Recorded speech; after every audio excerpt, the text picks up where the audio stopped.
High intensity workouts versus high volume workouts. Is one better than the other for building muscle? All right, considering how loaded of a question that is, it would be impossible to give a definitive answer without going into further detail. However, after we delve into the specific pros and cons of each training style, you should have the answer you're looking for by the end of this video.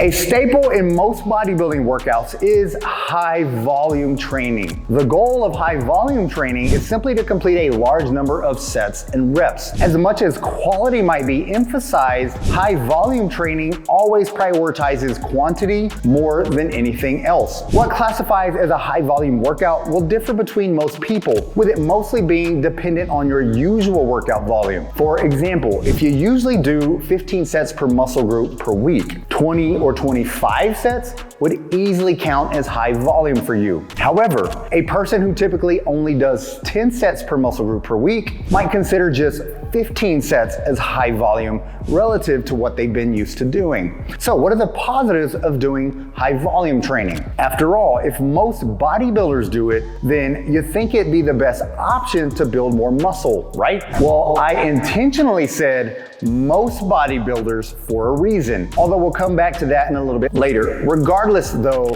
higher volume is typically correlated with greater improvements in muscle mass. All it takes is a quick Google search to find dozens of sources that agree with this fact. This should be somewhat unsurprising, however, as more volume should always equal more muscle growth stimulus. With just that in mind, you're probably thinking that this case is already closed, right? Well, not so fast.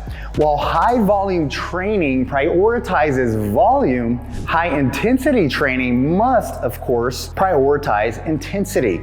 But what does intensity actually mean? To most people, intensity is basically synonymous with effort, with the higher intensity just meaning more effort. In reality though, intensity is measurable and is often based on how much weight you are using on an exercise relative to your 1 rep max. For example, if you were doing a 1 rep max attempt on bench press, you'd be training at 100% intensity. Similarly, if you were using a weight equal to 85% of your 1 rep max, you'd be training at 85% intensity. Therefore, this means that high intensity training refers primarily to how powerlifters train, as higher intensities are directly correlated with improvements in strength. As clear as it may seem that high volume is superior to high intensity for muscle growth, there are some seriously important factors that we still have to consider though. Easily the most important of these factors has to do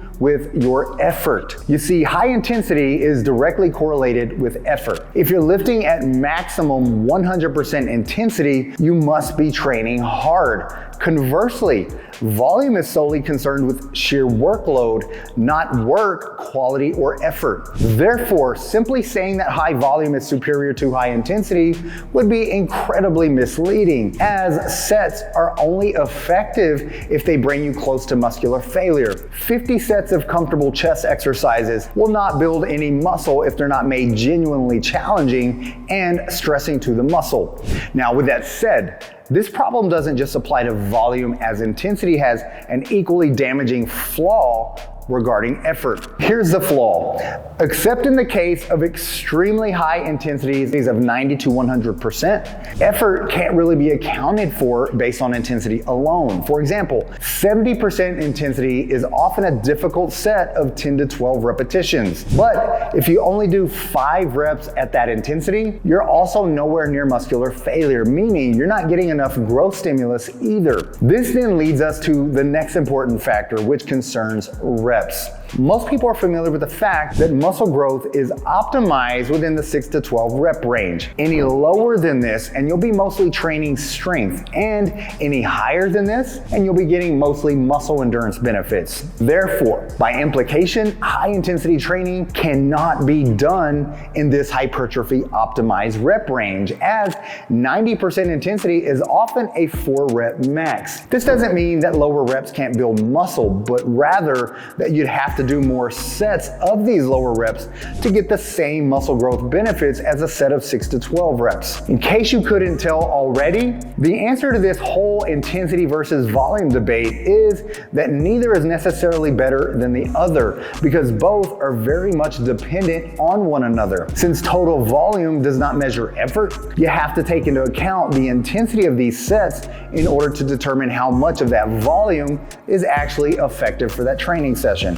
For instance, if hypertrophy is maximized in the 6 to 12 rep range, this means that all of those sets would have had to have been within the 70 to 85% intensity range to ensure that they actually were taking close to failure within that optimal rep range. Likewise, since intensity doesn't measure total workload, you have to take into account total volume to determine how much growth stimulus your muscles were actually subject to. For example, 4 sets of 5 repetitions at 85% intensity would result in far more muscle growth than 2 sets of 2 reps at 95% intensity would. Therefore, the whole high intensity versus high volume comparison is meaningless if you don't consider both the intensity and volume of each. Now, when all things are considered, however, muscle growth is ultimately driven by volume and not intensity. Assuming your sets are at least fairly challenging, more volume will almost always be superior to more intensity for muscle growth. With that said, intensity is still extremely important, especially when it comes to remaining within the optimal hypertrophy rep range. One set at 70 to 85% intensity, taking close to failure, will always be more effective than one set at 50% intensity, taking close to failure. Okay, on top of everything we've covered in this video, there are still many other things to consider regarding both of these training styles also. Regardless, the most important takeaway here is that even though high volume training is generally superior to high intensity training for muscle growth, it will only be effective if your intensity is at least relatively high as well. If you have a style of training you prefer, let me know down in the comment section. I would love to know what style you find works best for you. Also, please check out the links in the description box below if you're interested in seeing what kind of programs that I offer. Thank you so much for watching my video, and as always, get busy, get after it, and God bless.